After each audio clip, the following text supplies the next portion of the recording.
Good afternoon. Excellent. It is so good to see all of you here. I'm Jocelyn Fry. I'm president of the National Partnership for Women and Families. Thank you. Thank you. And I'm going to start by saying a few acknowledgments and maybe some top of line remarks. The first is I want to acknowledge Patrick Gaspar and the entire team at CAP. It's wonderful to partner with you again this year on this event. You are my heart. It's wonderful to have you as partners in crime, or not criminal, but you know what I'm saying. Along with smooth criminals. Thank you. So always a pleasure to work with us, and the partnership team is also fabulous. I also want to acknowledge Preston Mitchum. Preston is going to help boost our reception at the end, so I hope folks will stay to the end and enjoy the fun that we have planned and that I'm sure Preston has planned for us. And also the amazing people on this panel. It is indeed a distinct privilege to be here with you. Erin Haynes, editor-at-large at the 19th, always fabulous. Erin is going to be our moderator today. Kelly Robinson, the amazing president of the Human Rights Campaign. And Samantha Tweedy, CEO of the Black Economic Alliance. Thank you all for being here. And I think all that I want to really say is that today's discussion really occurs at a very timely, pivotal, and I think a crossroads moment for us all. Not simply for the progressive movement, but really for our nation. And I think it's a moment that has both amazing possibilities, but also a lot of cautionary tale. On the one hand, we are potentially on the precipice of history. With the first woman of color, the first Black woman, potentially as president of the United States. That is extraordinary. But on the other hand, we are collectively in a fight for our democracy, and really our freedom, and what I would say is the heart and soul of our nation. And what I think is so important about this conversation is that Black folks are squarely in the middle of it, and in important ways that I think we need to pay attention to. There is a campaign of folks who very much want to preserve a status quo and take us backwards. And the poster children for their efforts are Black folks with a target square on our backs. They want to equate Black success with something that is illegitimate, undeserving, and so terrible that it justifies a whole bunch of crazy stuff that takes us backwards. That is painful. It is hard to absorb. It is hard to live through, but we need to be clear that that is the strategy. Not a new strategy, but new people, and those are the tactics. And so our fight is about uprooting a status quo that is fighting back hard, and we'll be fighting back hard over the next, 90, 85 days in particular. Days, yeah. But I think together our conversation is about more than that. It is really about how do we tee up the Black community for success? What does that look like? What needs to happen now, and what needs to happen into the future? I can't think of a better group of people to sort of think through those questions.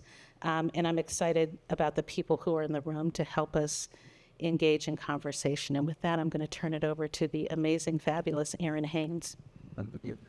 Wow, thank you so much, Jocelyn. And hello, everybody. Thank you so much for being here. Jocelyn, when you invited me to come here and moderate this amazing panel, of course, my answer was yes, because all of you are people who helped me sound smarter in my job as editor-at-large for the 19th. So thank you. I get to say that in front of everybody. But yes, I mean, building for our future, a Black agenda to really think about what that means kind of in this moment feels very urgent with, yes, 80-something days to go until Election Day. But yes, really thinking about Election Day and beyond, right? And what that is going to mean. And we know that we get the Black agenda that we vote for, we get the Black agenda that we work for, right? And so I think we already knew going into this year that democracy was on the ballot. That feels even more true, headed into the home stretch here. So I want to get right into it. We're going to have a conversation up here, and then we're going to leave some time for you all to ask questions. So get your questions ready, and we're going to take some time to do that at the end, and then we get to the fun stuff with Preston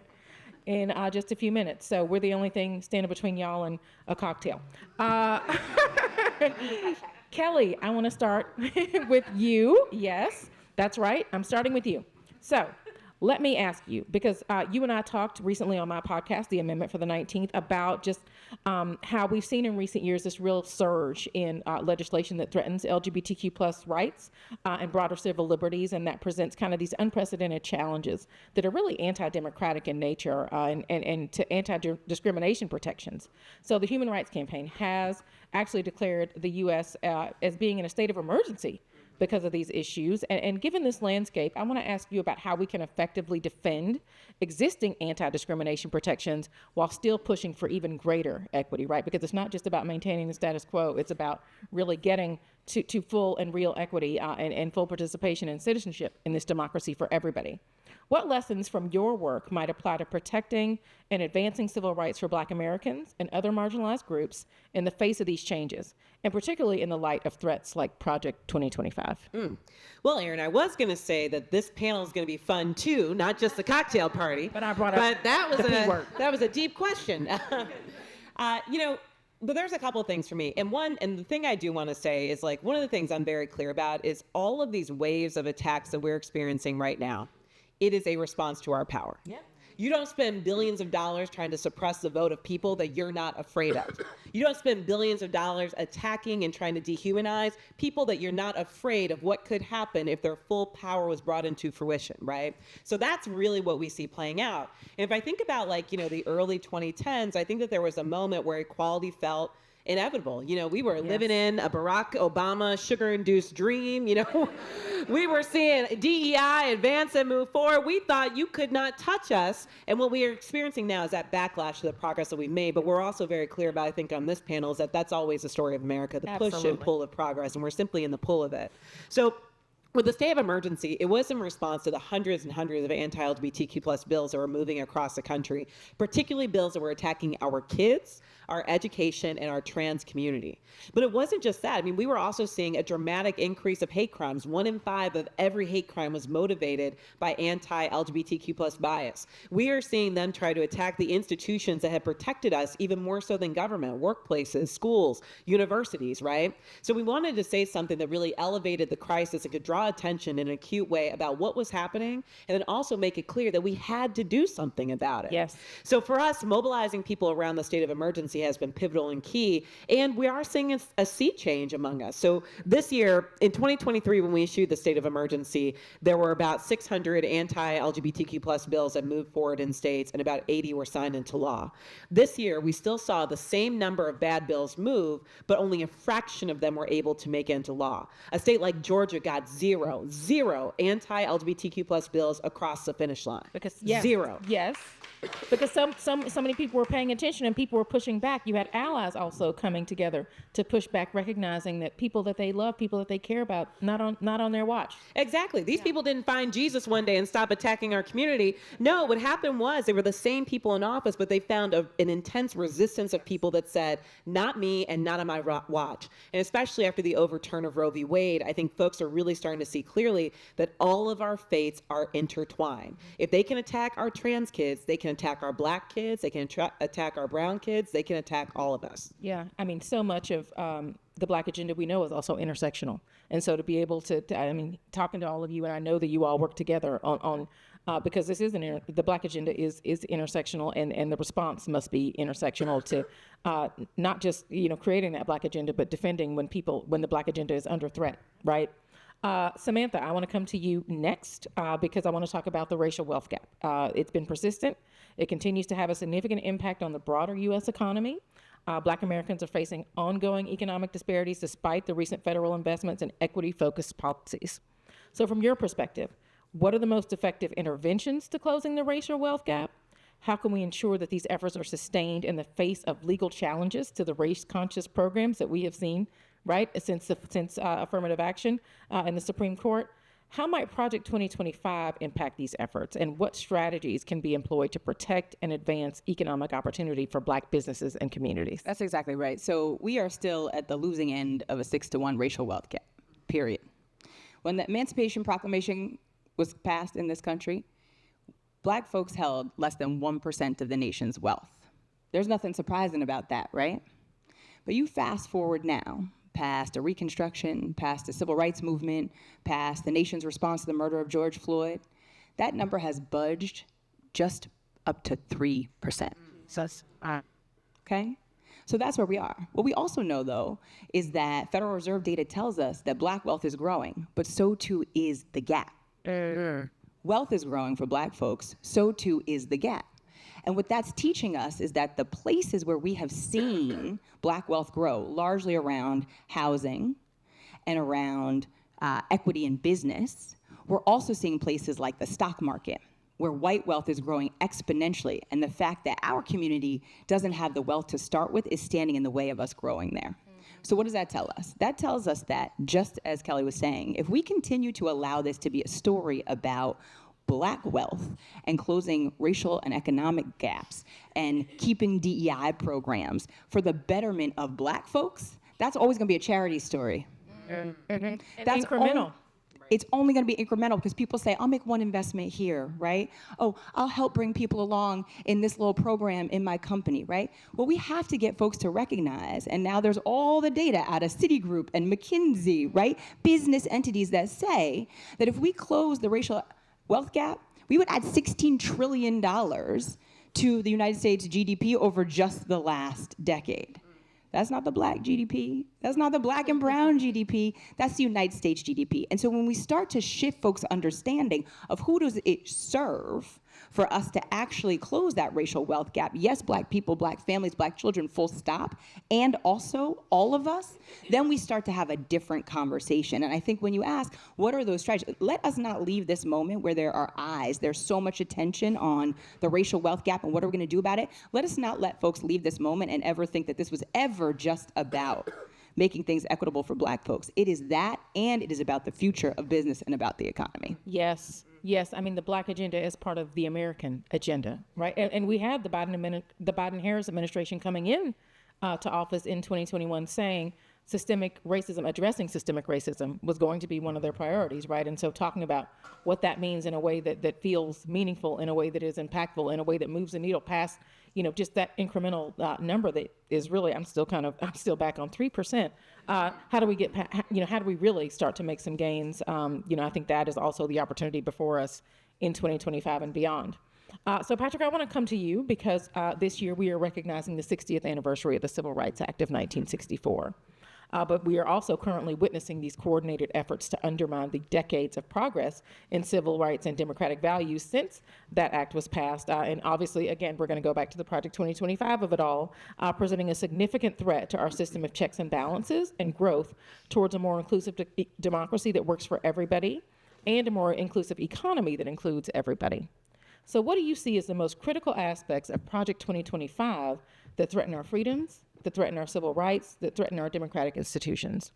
How can we mobilize to protect our democratic systems and counter these regressive efforts? Because that's not just about Election Day, right? That is the work of participating in this democracy, while simultaneously advancing the unfinished work of the civil rights movement of the Civil Rights Act of 1964. Thank you for giving me that incredibly nuanced question, my sister. And I really want to thank the other panelists for joining us here today. And I want to note that you violated a rule that we had an understanding. that you would ask Jocelyn questions first. That would give me the opportunity to just say, yes, whatever Jocelyn said, I agree with. So we're in violation of, the Patrick follows the sisters so he can sound a little smarter and just repeat what the sisters say. So let me say this. I think that I'm really thrilled that there's so much attention that's finally being paid to Project 2025. Way back in January of this year, actually February of this year, CAP made the decision that we're going to put pens down on just about everything else and really over-index on Project 2025 because we realized that this was an authoritarian playbook that not enough folks were paying any attention to.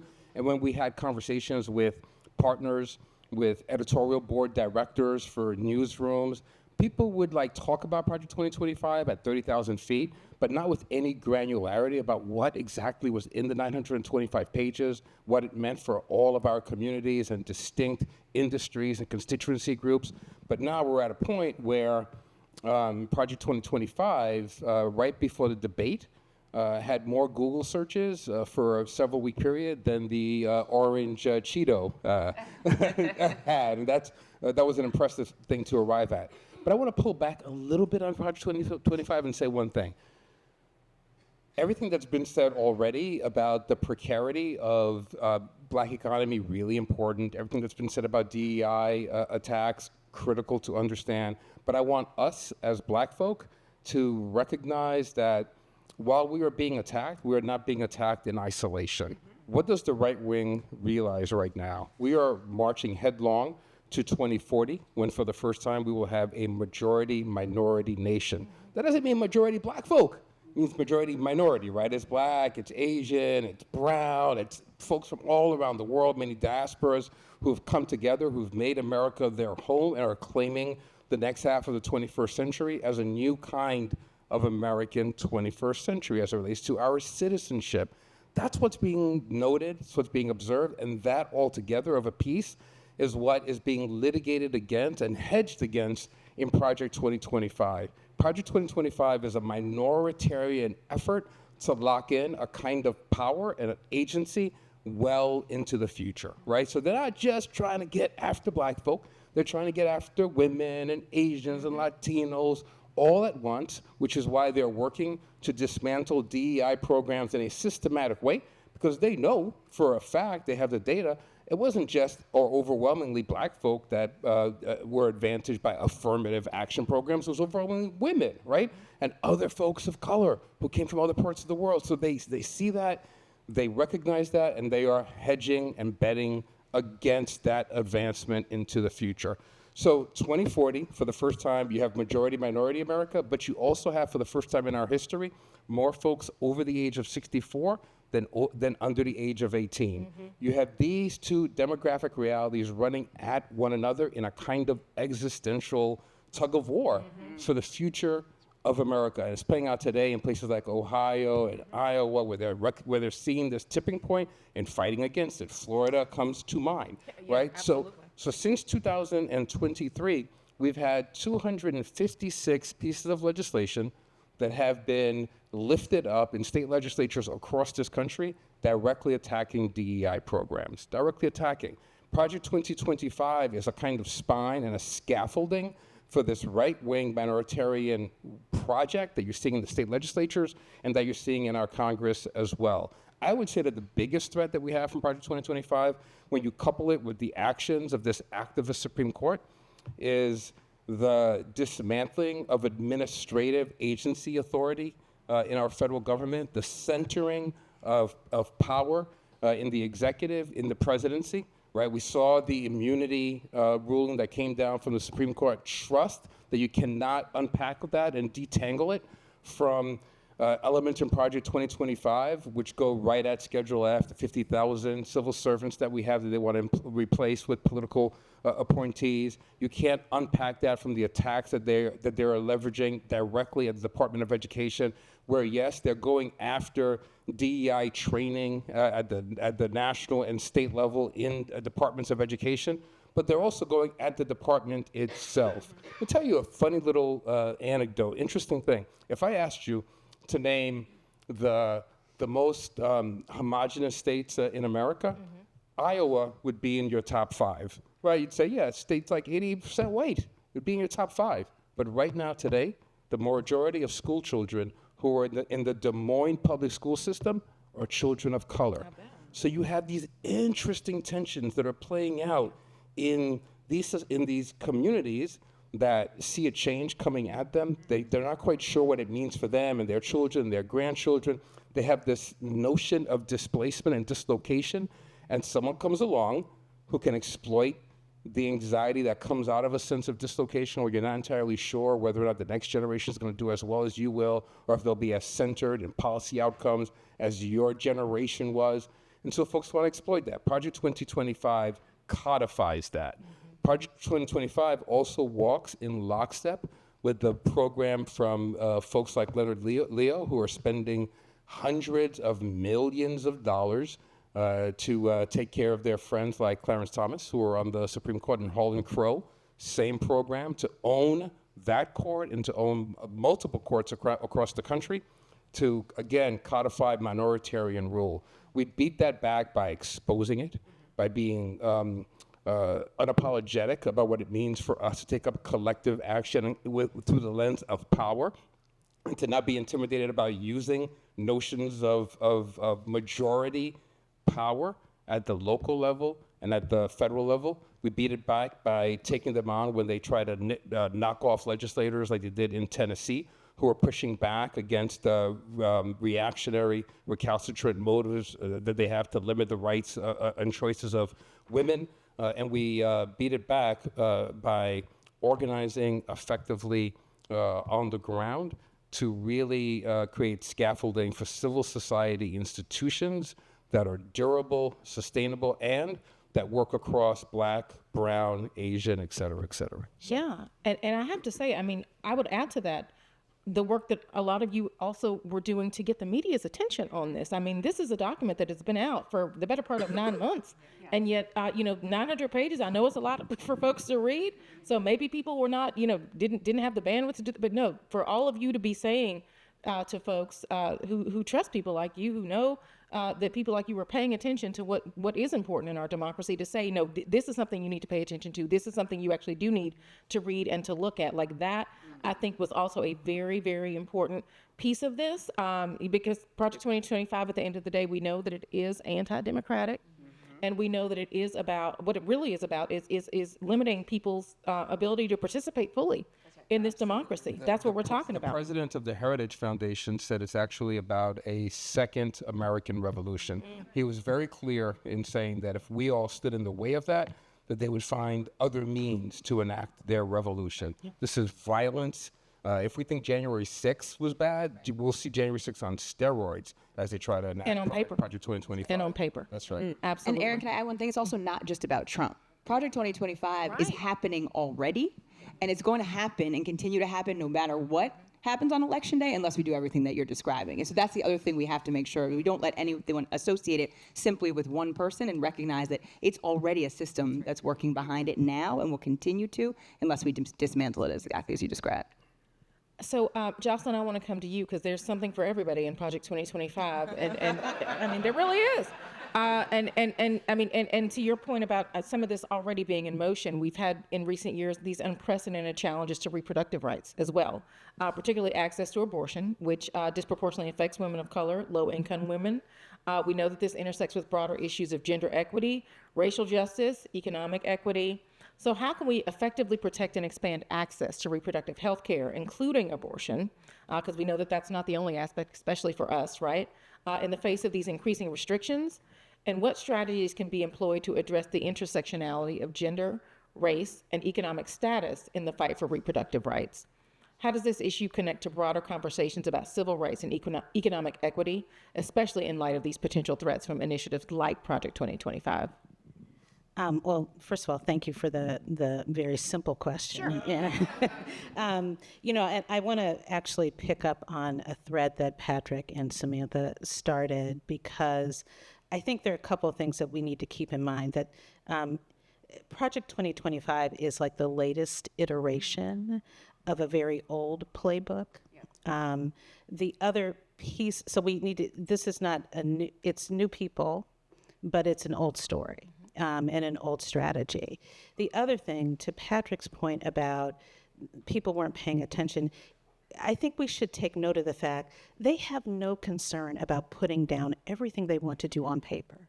Right, like, we always write plans and we don't show it to anybody. Don't I know it?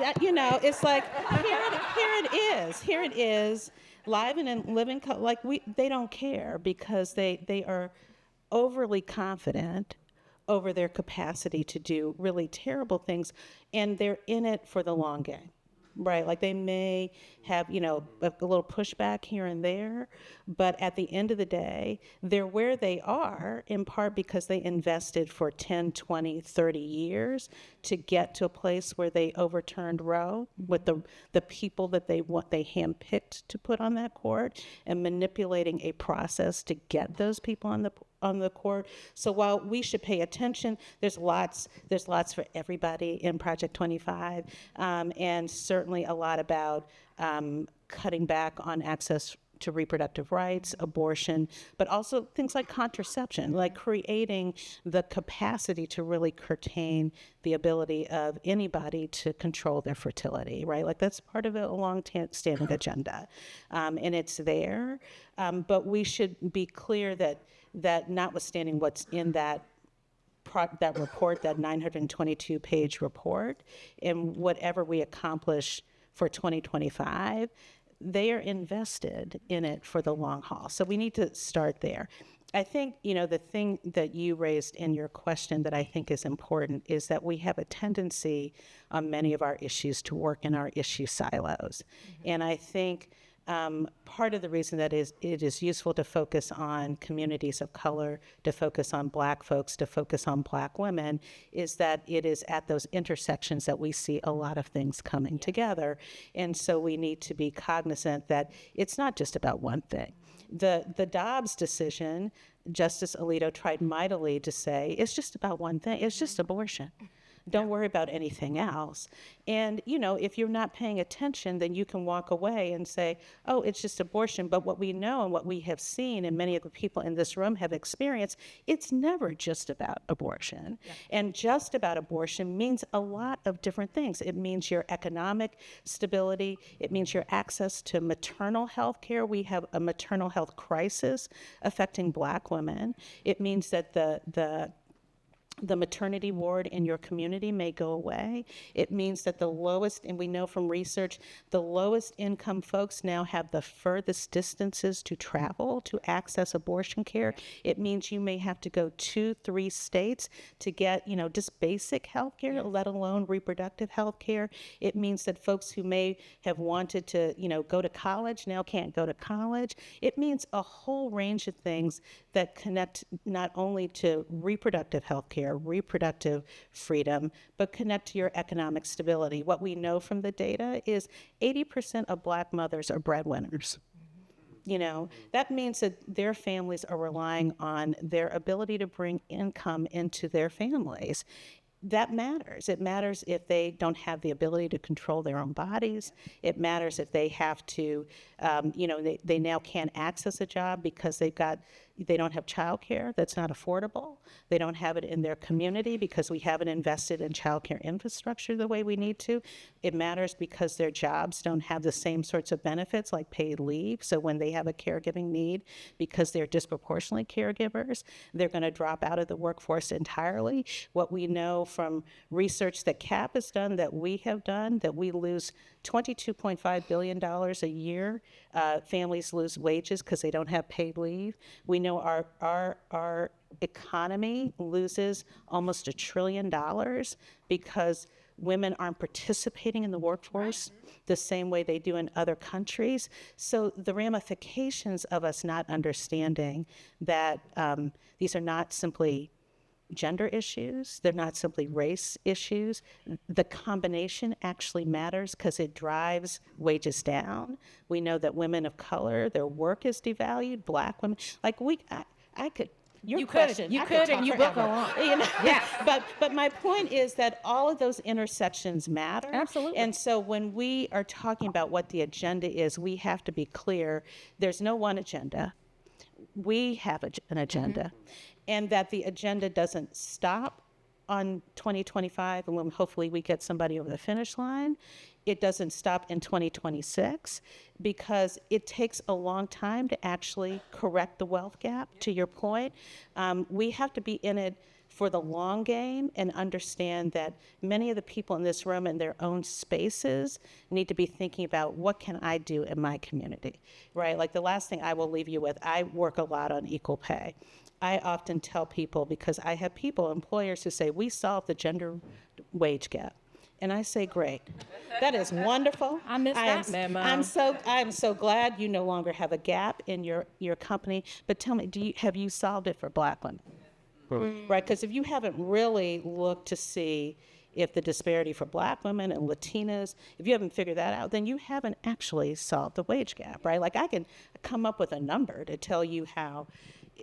You can do that, but you need to actually dig deep. You need to look at the layers and the different ways that disparities play themselves out. So I think we need to, even in our own spaces, understand what equity looks like if we're really going to be about the business of making progress, in the short and the long term. Yeah.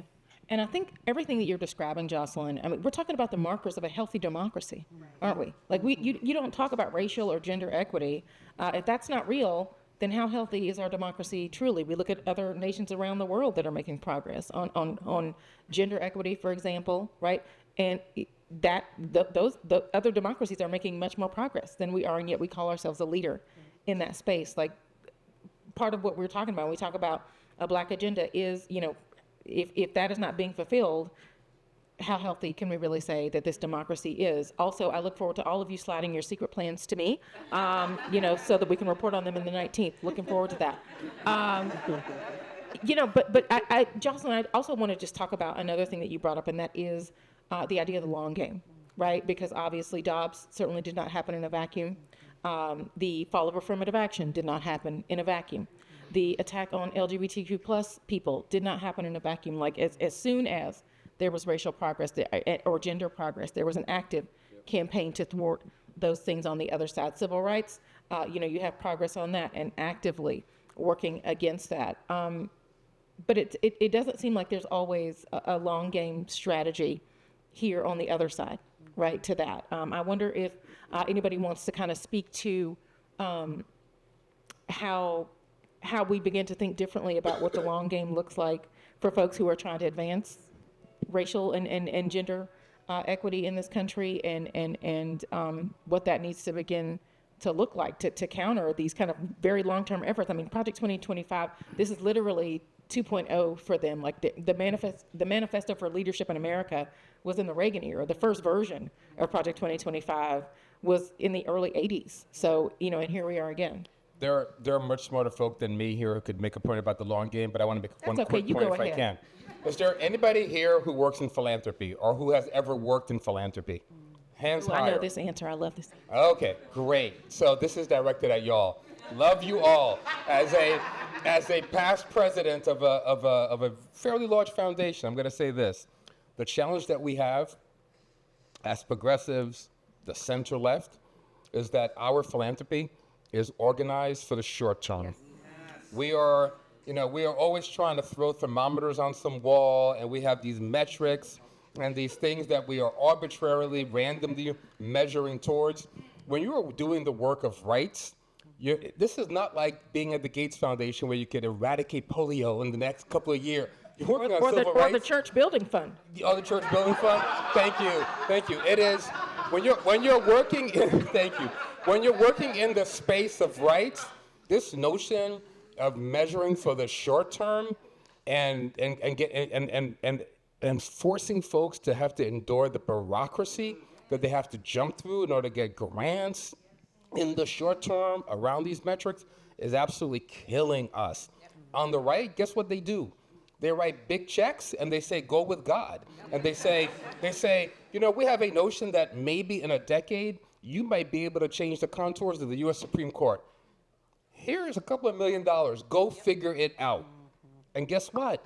They did. Just saying. That's my notion of like the short-term, long-term television. I will say, ditto, right? See? See, Patrick? See, you're adding value. I know. When we came up with that plan where he said he was just going to follow what I said like, no, Patrick.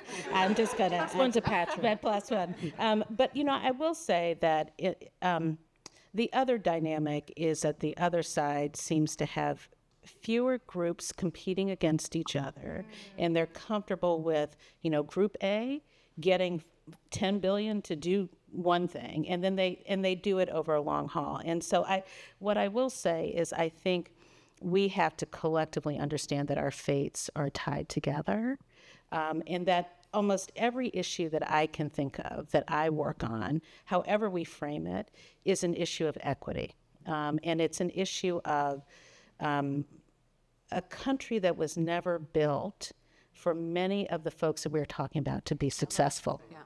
Right? And so much of our work, and whether you use a democracy frame, whether you use a freedom frame, is about correcting sort of mistakes from the inception, right? Whether it is the ability of women to use their power, women of color, whether it is to understand the importance of LGBTQ folks and their power, a whole bunch of folks that the work is very much connected, right? Because as we have seen, we did research, the states that have the steepest, harshest abortion restrictions are the states that have the worst voting restrictions, right? Like it's not unusual. Yeah. And so I think we have to recognize that we need to be in constant collaboration, even if we're not working on the precise issue, that our fates are tied together. Yeah. And the last thing I would say to the philanthropy point is people often ask me,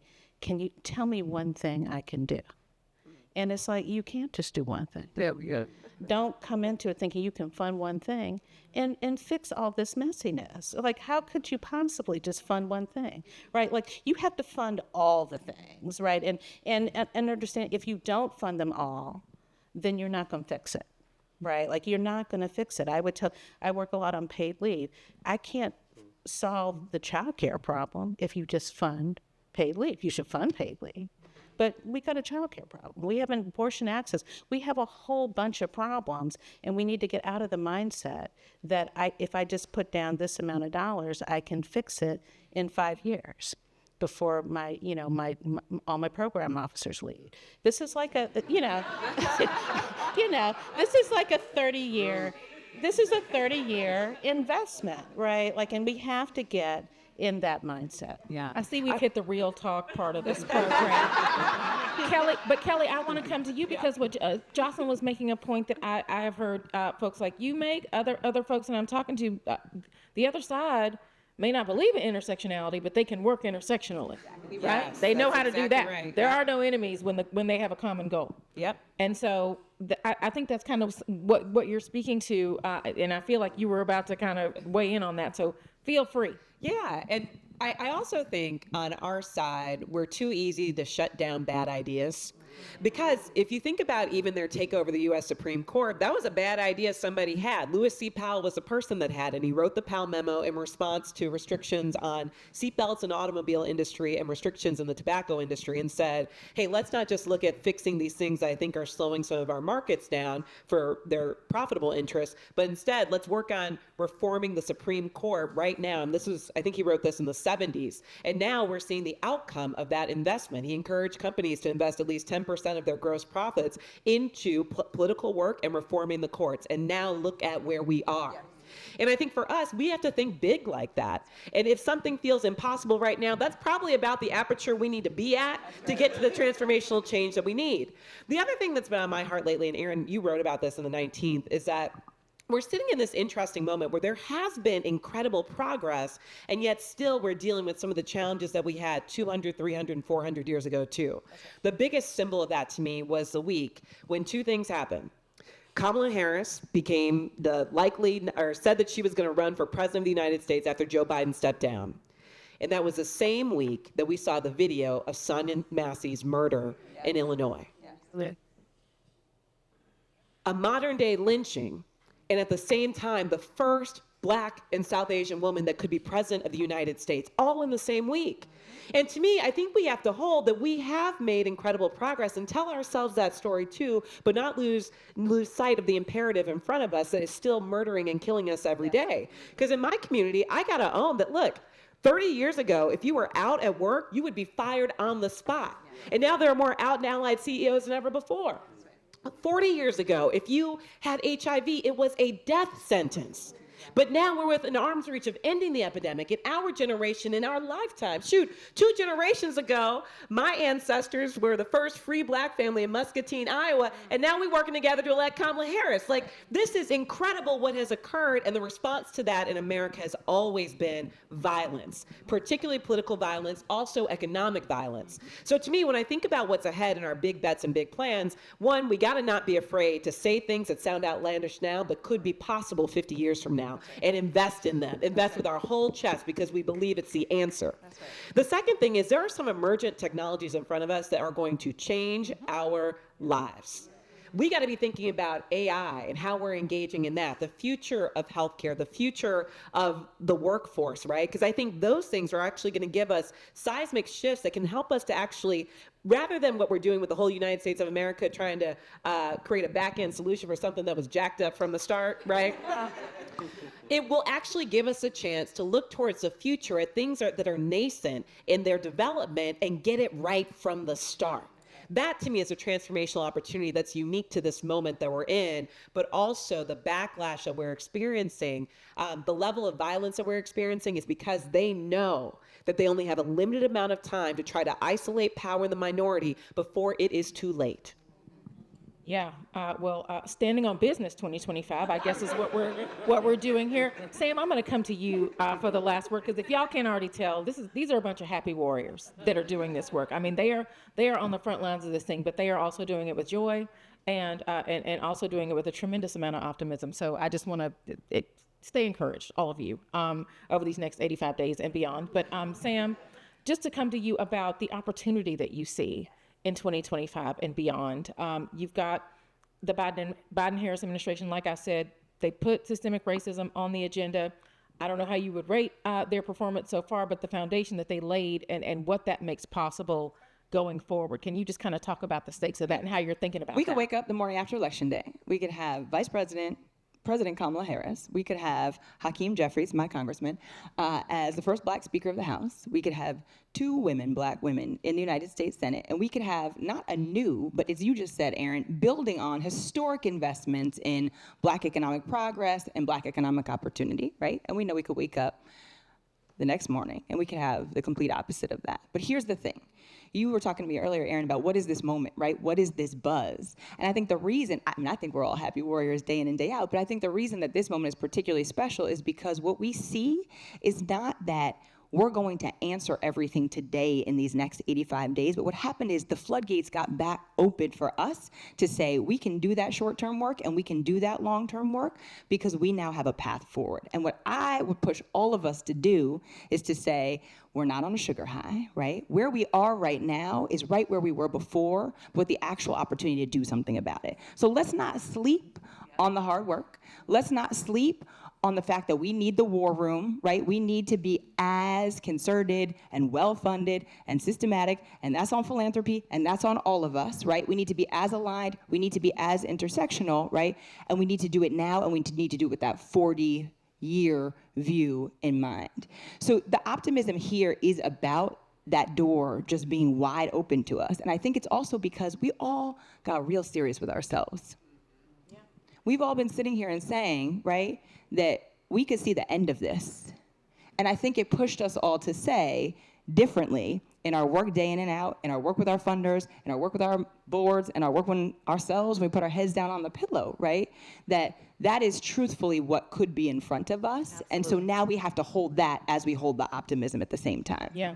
I think that's right. I mean, we went into this election at the 19th saying that this was absolutely the most consequential, and I know we said that every year as journalists, but like seriously, the most existential election of our lifetimes. Like we really believe that, and that only has taken on bigger meaning in the month since. So we are going to open it up for questions at this time, but we have to excuse Sam. She has got a flight to catch. So we're going to say goodbye to Sam, but thank you so much for being here.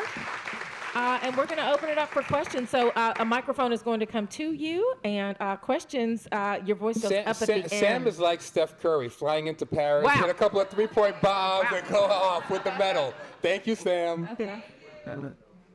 Well, I love that. Sam has done a good job identifying organizations that are trying to hold people of color back and also strategies to combat it.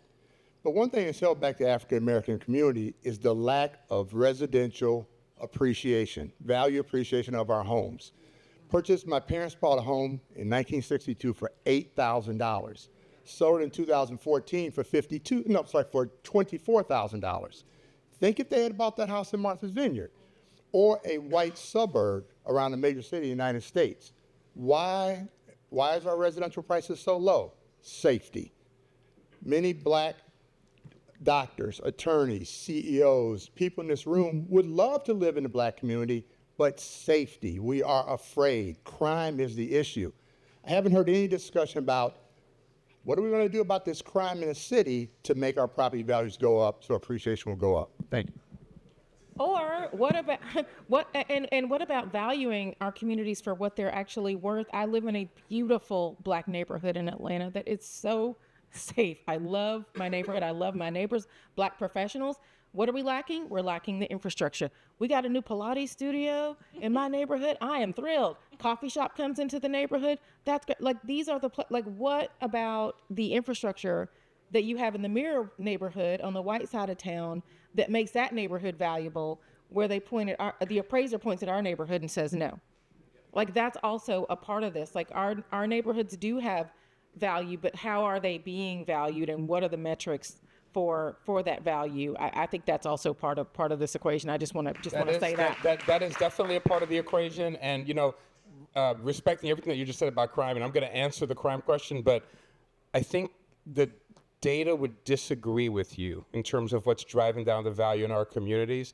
I did a conversation earlier today with the EPA administrator, Michael Regan, and we were talking through historically what's happened over the course of the last 6 decades or so, where we have a disproportionate siting of toxic sites, disproportionate siting of like the train tracks, the incinerators, et cetera, that are overwhelmingly concentrated in our communities, and that's actually what's driving down property value in black communities. It's not crime, which is, crime is at a, crime is lower now than it was when Leave It to Beaver was on television. If we're being honest about the FBI data, down. but that's either here or there. But on crime, here's what I think the greatest challenge is in communities of color on crime.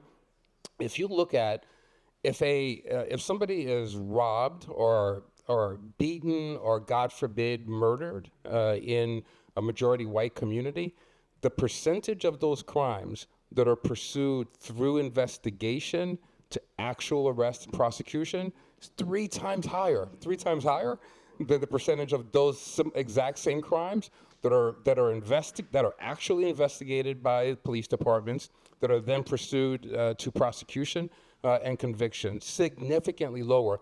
And we know that over and over and over again in our communities, whether it's in Philadelphia, Chicago, Detroit, Miami, et cetera, that you have the same repeat offenders doing the same crimes over and over and over and over again. And the actual deterrence to that is not more policing on the street, but more investigation, which is going to strengthen the courage of community members to actually speak out, et cetera, et cetera. So the investment in investigation in our communities is a significant challenge on crime that is unaddressed with where the public political debate usually happens around policing.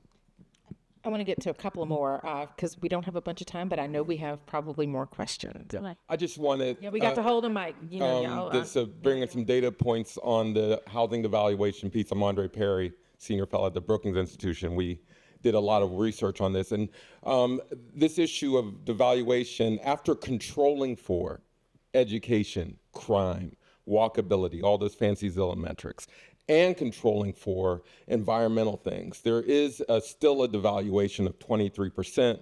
about 48,000 per home. Cumulatively, there are about 156 billion in lost equity. So, I wanted to bring that point up because oftentimes we bring up crime, and it is a factor. Without controlling for those issues, there is a 50% difference. But when you control for it, it goes down to 23. So crime matters, education matters. But there's still a devaluation. You could be in an upper middle class black neighborhood, Prince George's County. You can be in Montgomery County. You can be in They're like I am. Right, right. So we ought not to subtly blame black folk for the devaluation of property. I just want. Brother, you know there's a seat up here on this panel for you. Listen! If you all are not following Andre and his research, I mean, it is, I learn a lot every single time you publish anything. So yes, keep sliding it to the 19th. I just want to say also that, I am a native Washingtonian. And so when I was growing up, DC was Chocolate City. Here we go. And today it is not. And while people can talk about crime, people can talk about all the white people see value. Hello. And Moving into my neighborhood. they will go into a neighborhood regardless of the crime, and they will invest in that neighborhood. There are so many neighborhoods that are now unaffordable for anybody but folks of a certain, who have a certain level of income, and the city has been transformed. So I hear your point, and it's an important one, but I would also acknowledge that, we need to be pushing our, communities to invest in Black communities when they are there, and doing all the things that you're talking about in terms of, the condos and all the things that are being built, things that, I go into neighborhoods, it's like, when did that come? It was never here. It's nice having a restaurant. I could just talk about DC, but it is a microcosm of what is happening where the devaluation point. I'm so glad that you are here. I respect your work so much, but it is also people understanding what value looks like. And who's valuing? Who's valuing? Hello, because they moving into my neighborhood, which is 12 minutes from the airport. And they know what that means. With Atlanta traffic in Wakanda, I'm just saying. It is what hurt us. We're going to take one more, and then we get to go to cocktails, you guys. Oh, I'm the one standing in between the cocktails. It's you. Oh, It's on boy. you. Leticia John with Planned Parenthood Federation of America. I want to talk about trust. We really do work in collaborative silos, and when we talk about philanthropy and the work that needs to be done in our communities, I think especially within the Black community, trust is one of those things that kind of hold us back. And so I'm externally processing at this moment, but I'm just wondering if there's any feedback around what do we need to do within our community to build trust in the organizations and the work that it takes for us to move, to swarm? Because I think that's the gap that I feel like that we're kind of falling into when we're thinking about transformational and systematic change. Well, before y'all answer, I just want to point out that all of these people are, all of these panelists, trusted messengers who share the lived experience of a lot of people whose trust they are trying to gain. That was not always the case at the institutions that you all are leading, and that feels important. That feels like something to mark. Okay, you guys go ahead and answer. Well, I can kick us off. I spent 13 years at Planned Parenthood. Hey, good to see you. And now I'm at the Human Rights Campaign. So I think both of these organizations, if we're talking frankly, they have a history. Yeah, we're talking frankly. They have a history and baggage with Black communities specifically. And it's not for no reason, especially at Planned Parenthood, the legacy of Margaret Sanger. Even when I was there were moments where we had moved forward. Things like, I was an organizer. There was a piece of legislation we moved forward to help people get greater access to IUDs, intrauterine birth control methods, right? Where they kind of go under your, am I using the right word? I'm not. Right, right. Oh, no. Yeah, and they do that.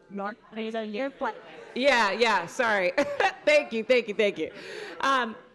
But in that, I remember moving forward this bill and hearing the story of this, that we had moved forward the bill to get access to this longstanding birth control that required a doctor to implant it and also remove it.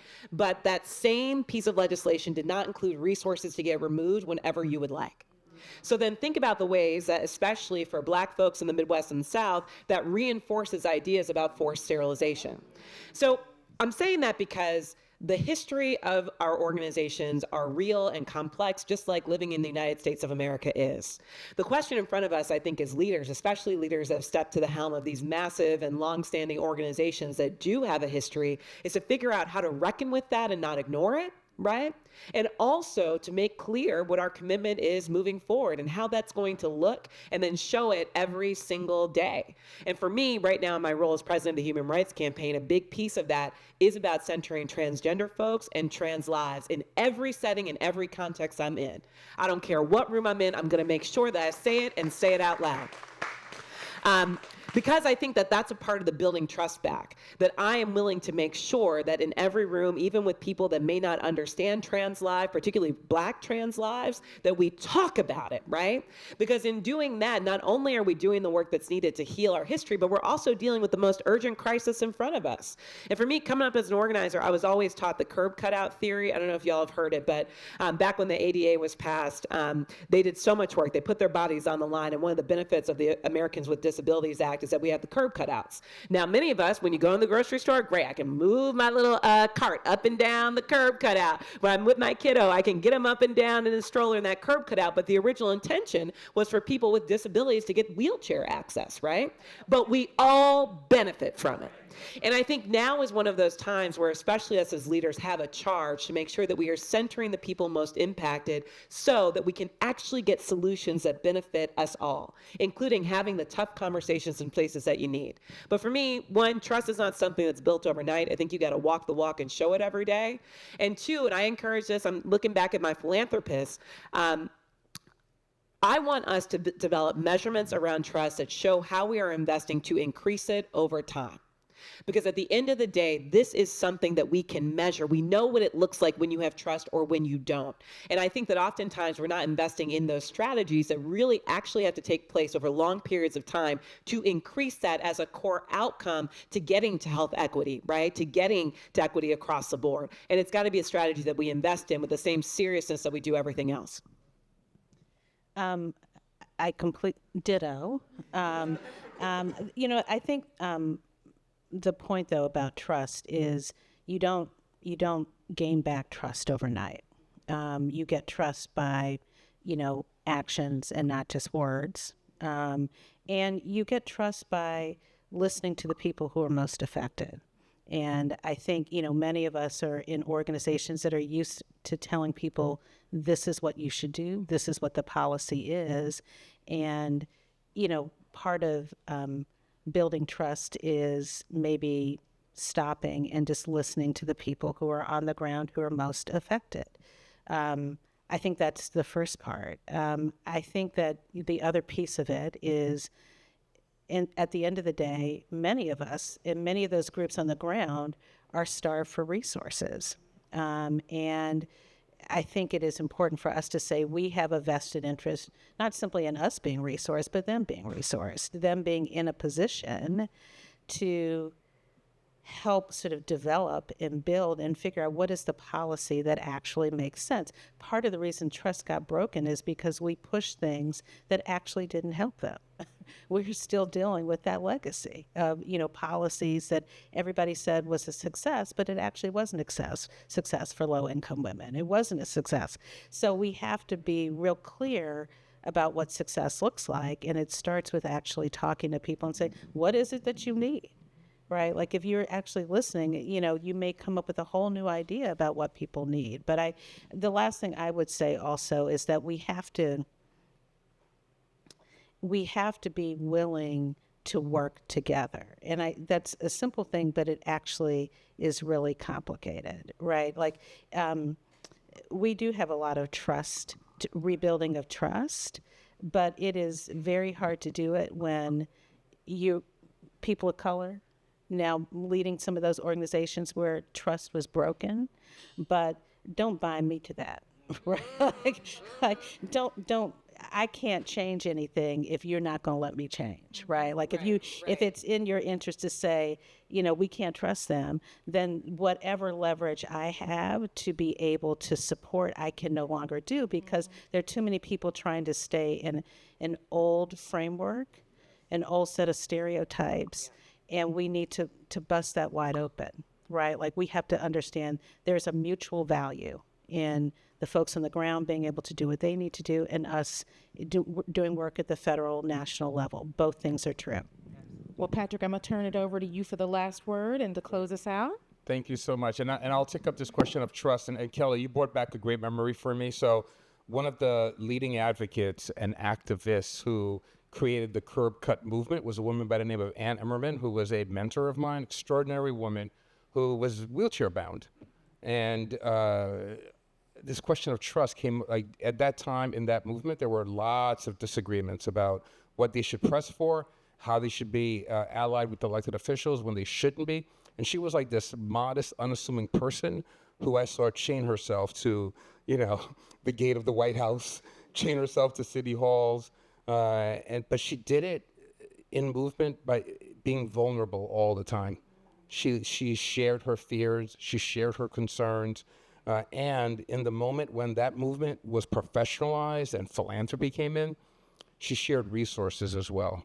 And that's something that I learned very, very early on, watching her behavior in coalition, that vulnerability, that transparency, that willingness to share.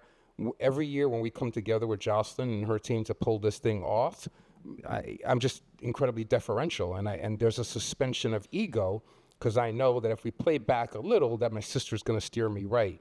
There's a challenge that I mentioned philanthropy before. Sometimes philanthropy pits us all against one another, right? Because they fund everybody out of kind of subsistence, and it becomes, what can I brag about at my next cocktail party that I'm going to fund versus this other thing? And sometimes it is difficult to get out of that space. But transparency, vulnerability is really important. Aaron said something really critical about how there are different people who are leading these legacy organizations for the first time. There are new challenges that come with that, and sometimes we have to be honest with one another, and it's wonderful to be able to pick up the phone to somebody else who's leading a legacy organization to say, this is what I'm experiencing right now, what are you going through? Let's figure this out together instead of separately. So just wanted to say that to you. So it's been a great conversation. I just want to thank our panelists, who I think are all extraordinary, wonderful facilitator, great responses. Y'all are just absolutely extraordinary. This is a moment for these kinds of voices. It's a moment for movement, but it's a moment for your work and for your activism as well.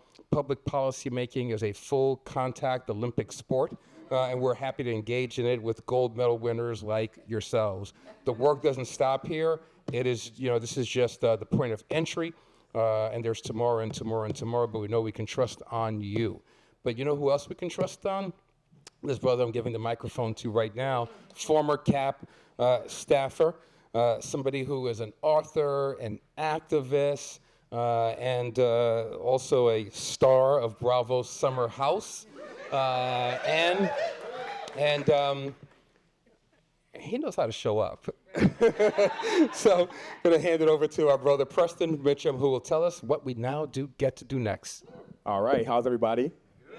All right, so this was such an embarrassment of riches, so thank you all so much. Can I tell you, are a moderator extraordinaire. Like, I'm not. It was perfection, and I have to say that because some moderators are awful. Listen, I just want to come back next year. No. Just happy to be here. Also, let me into that group chat that you guys are. The secret black group chat. No, but you were fantastic, and I also see a lot of great black women leaders, executives, Jamila, Fatima. Thank y'all so much. It's good to see y'all as well. And others, I'm sure, who I've never had the pleasure to meet just yet. But again, Preston Mitchum, and I have to tell a brief story just because CAP and the National Partnership have such a special place in my heart. So CAP was my first job after law school.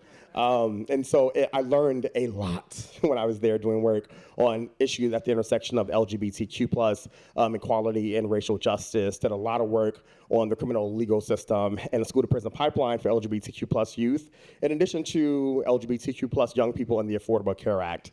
And it is really what sharpened my policy tools. And so I know I would not know where I would be without the work of CAP in this very moment. I know people love to say, like, your full-time job is reality TV, right? Absolutely not. I run a consulting firm that focuses on social impact and government relations, and so it's really great to be here in this space. And the national partnership, after I left CAP, actually, my work went into reproductive health rights and justice, largely work on abortion access lawyering. So just a special place in my heart, and I really appreciate both of you all's work.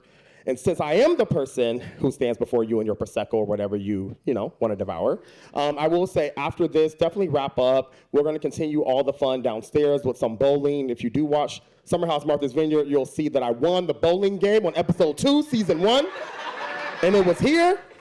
So definitely thank everyone again. Thank you all for attending, and let's go downstairs and really start the Policy and Pens fun.